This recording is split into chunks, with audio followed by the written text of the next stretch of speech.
This is Mr. Dockery, one of your dean of students here at the high school. Today is Alumni Day.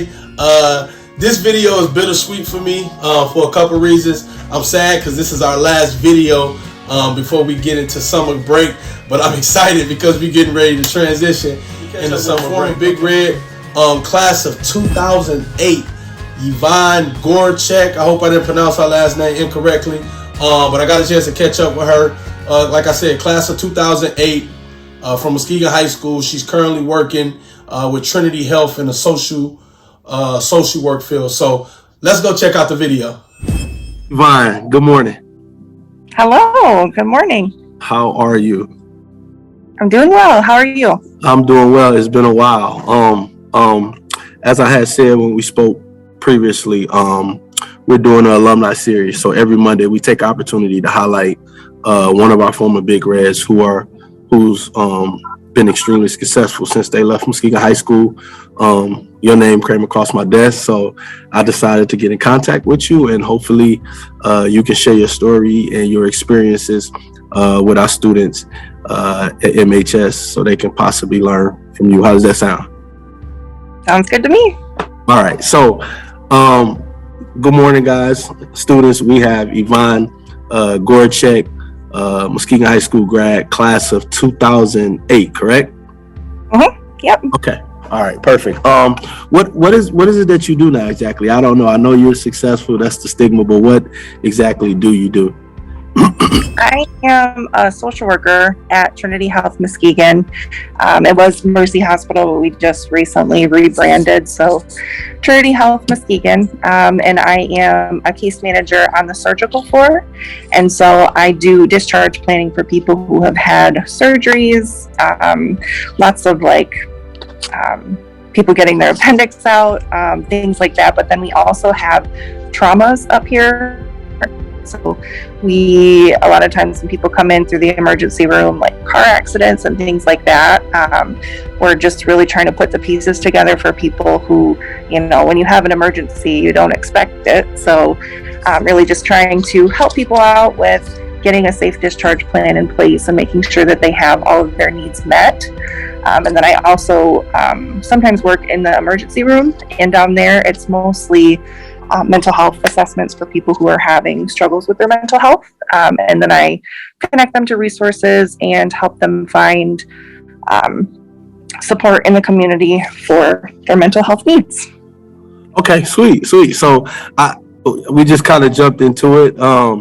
So I guess I would like to ask you just to kind of elaborate on it a little bit. You told us a little bit about what you do professionally. So do you mind sharing some information and just telling us a little bit about yourself in terms of coming through Muskegon, graduating, plans things that you did after graduation in terms of postgraduate and things like that? Yeah, absolutely.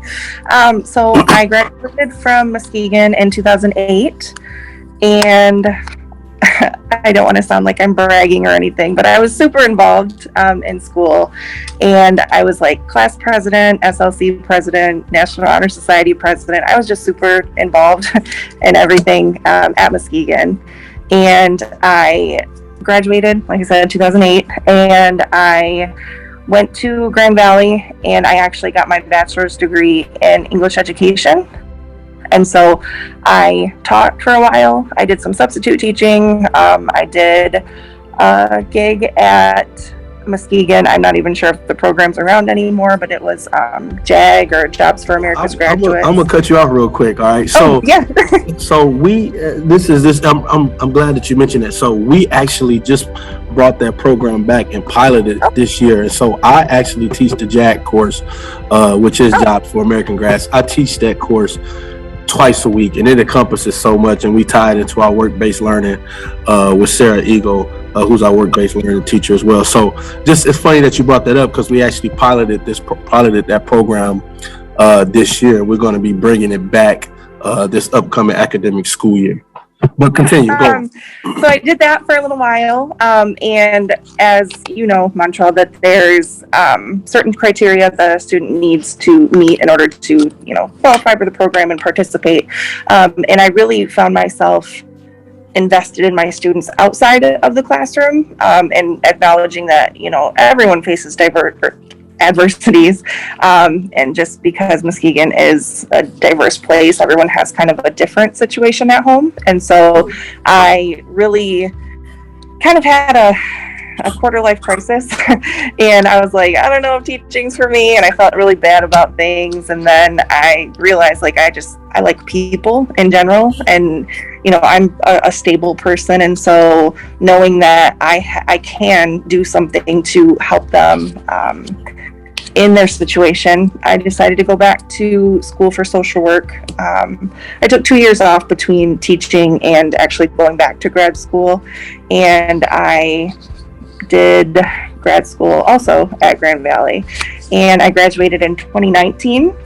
And then I worked in Grand Rapids for a while. I lived out there, and did some work at the community mental health out there called Network 180. So I was specifically working with people who have Medicaid and no insurance, and also doing assessments and referring them to mental health treatment programs and things like that. And I moved back to Muskegon in May of 2020. During the pandemic, and there was just a lot of unknowns, and so I am back in Muskegon, and I started working here in November of 2021. That is fantastic. It's a lot. So a couple things that stood out to me. When you first started talking, you mentioned how you don't want to sound like you're bragging or anything for the things that you were involved in while you were here at the high school, but I think that's really good to put a spotlight on it, because I like, and not just for our student athletes, like our kids need to know that you can be involved in all these things and still balance a successful academic rigor. And a lot of times our kids feel like if they get involved in too much, that they can't do X, Y, Z. All right. Well, really, it just kind of makes you well-rounded. And from experience, when you get our age, you have to be able to balance a lot of things, and sometimes you have to carry a heavy load. And so, being able to do that at the high school level, really prepares you. I'm sorry. For when you get ready to get into the real world in college and after college, when you get into the workforce and things like that. Okay, sweet. That's good. That's good. I said two things, but I forgot my second point. But I guess it just kind of drives me to my next question.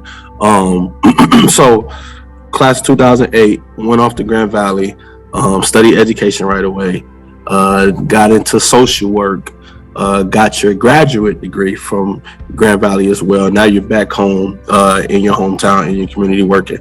What advice? Well, I guess not what advice. So Big Red through and through, right? Mm-hmm. Yep. what does it mean to you to be a Big Red? What does that mean to you? I kind of touched on it already, but what I really, really enjoyed about Muskegon is the diversity. Some of my closest friends don't look like me, but because of our, I guess, community, I guess that would be the best way that I could describe it.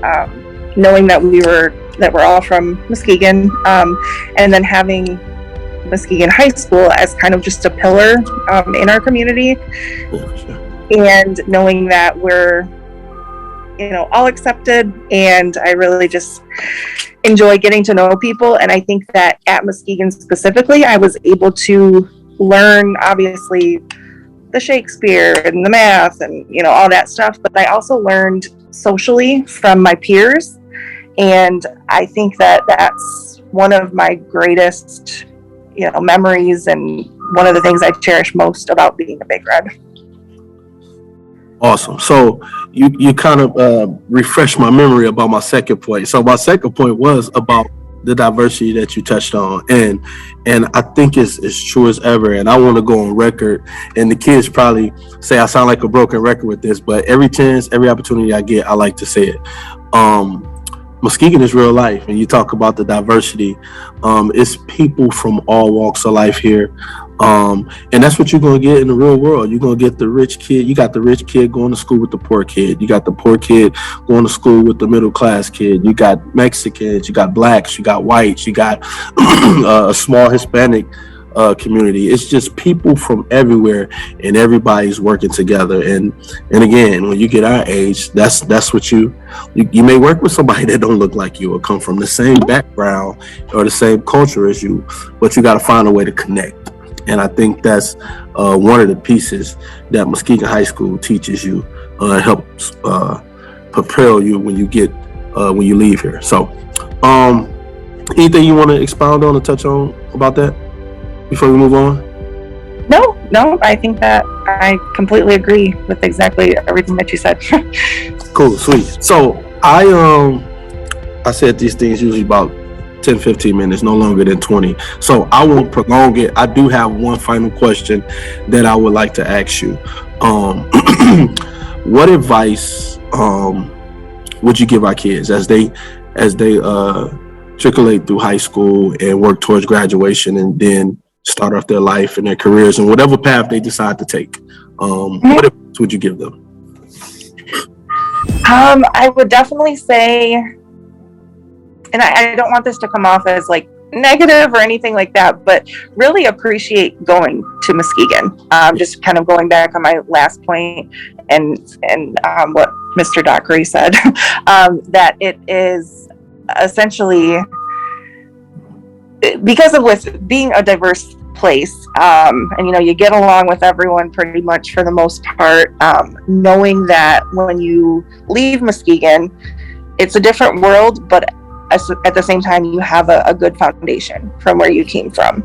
And then as you go through school or go into trade school or go into the military or go straight to work out of school, just appreciate what you had at Muskegon, but don't dwell on it. I'll be honest, I really focused on, well, in high school I did this, and then I almost had a hard time transitioning to college. So that is one thing that I will warn you about or just be aware of. But ultimately, I think that, as you go through school and go through high school and then on to college or your future, whatever you choose to do, just be kind to yourself, be kind to others. Everyone has their own story, and this might just be me speaking as a social worker, but just be kind to people. Know that there's, stuff going on behind the scenes, and the world isn't always the kindest place, but you can be kind to other people. Definitely. Jesus, I appreciate that. I appreciate your kind words to our students. And I really hope that, as an educator, one of the things one of our mottos we stand on is as long as we reach one or save one. So hopefully your words during this time has at least touched one person and made a difference. I tell you what, I found out a lot about you. I know you, but I didn't know a lot about you. So it's intriguing to hear your story and your background. I got one request and I got one final thing before we end this video. So my first request is you pull down your mask so the kids can see your beautiful smile. Oh, hello. All right, perfect. All right, Ms. Gorajec. All right, so second thing, all right, I end all these videos the same, so I'm gonna end this one the same. I'm gonna go on the count of 3. I'm gonna say 1, 2, 3, and we're gonna say "Go Big Reds" with a fist pump. All right. Okay. All right, you ready? Yep. Okay. 1, 2, 3. Go Big Reds. Go Big Reds. Hey, listen, I hope everyone enjoyed the video. As I said on the front end, this is bittersweet for me. I won't see some of y'all until next school year, but I hope everybody finish strong, knock out your exams, have a great summer. If you work in a summer job, please be committed and make sure you get there on time and build a good reputation for yourself. Until next time, signing off, Mr. Dockery, and Go Big Reds.